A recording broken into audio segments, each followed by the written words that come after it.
night has lost its charms when day is done and grass is wet with twilight's dew. My lonely heart is sinking with a song. Although I miss your tender kiss the whole day through, I miss you most of all when day is done. What's behind the bright lights of the sky signs? Here's the biggest one of them all. Let's take it apart and see what makes it click. A regular forest of globes. Enough steel for a skyscraper. And that's what it is. 23 stories high. By day, this sparkling giant of the night needs a lot of care. What are those things up there? Flies? No, sir. They're the men behind the bright lights. Sign monkeys who scramble about this sky alphabet as easy as A, B, C. They're a hard-working crew who shinny up and down a lot of ropes to be sure that every one of these millions of lights will keep on duty through the night. You have to know your ropes to get anywhere in this contraption. A bosun chair it's called, and it's just like those the sailors use when they repair the rigging on a boat. If your feet don't get mixed up in starting, you're okay. There is a knack to this. Like picking flowers in a glass garden, and the bigger the garden, the more men it takes to keep them all in bloom. Just a good day's work for new globetrotters. Such a business. But all those little lights must twinkle brightly in the night sky. This moving sign is called a motograph.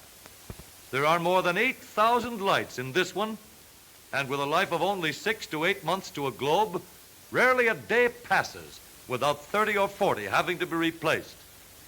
No, his knees aren't shaking, that's the wind. Hardly any superstition among these fellows. Cat's feet are a lot more help than rabbit's feet. Of course, in a 40 or 50 mile an hour gale, there's no 3 on a match. Well, after all, a fella can fall only once, they say. Once he gets going, there's nothing he can do about it, so why worry? But the sign monkeys are only a part of the crew it takes to keep the bright lights bright. An electrical engineer is always on the job, and what a break they give him. He rates an elevator. Going up, call your floor. 15th, please, electrical goods and glassware. Look in this control room. 100 things to watch all at one time. This is the flasher. It controls the lights that move around the big circle. The flasher is simply a rotating drum. On the face of this drum are what are known as contact plates. Metal strips or brushes along the side are lined up opposite the contacts on the drum. Each contact and its brush controls a group of lights on the sign. Naturally, the more contacts and brushes there are, turning groups of lights on and off, the more combinations we'll have. The flasher control has 305 separate contacts, the largest one in the world. Here is the machine that controls the clock hands, and it has kept the clock in perfect time for over a year without a slip.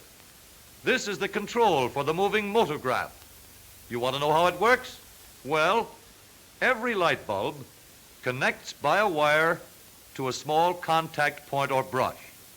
The tip of the brush presses against a copper plate, and the return wire carries electricity through the plate, brush, and wire to light the lamp. A strip of paper inserted between the copper plate and the brush stops the flow of electricity, and the lights go out. But wherever a hole in the paper lets the brush touch the copper plate, electricity flows through again and lights the bulb. No matter how many light bulbs and brushes are connected, each of them operates the same. This is a motograph sign panel studded with thousands of light bulbs. And this is the contact board on the motograph control, carrying thousands of brushes. Each light bulb on the sign panel connects to a brush on the contact board. A copper plate is hinged to the contact board, and a wire goes to the plate. As the copper plate is pressed against the brushes, electricity passes from the plate through the brushes and wires to the lights, and they all go on. If a strip of paper is passed between the copper plate and the brushes, the lights will all go out. But wherever holes in the paper permit any brushes to touch the copper plate, the lights connected to these brushes will go on. The message is punched in a roll of heavy paper, like a player piano roll. When the paper travels between the brushes and the copper plate, different groups of lights on the sign panel flash on and off. And when running, makes you think the lights are moving when they're not. Now, let's have another look at the motograph control. These wires leading from the lights all connect with the brushes at the back of the contact board. The paper carrying the motograph message is put between the brushes and the copper plate door. Then the plate goes against the paper and the brushes are clamped into place.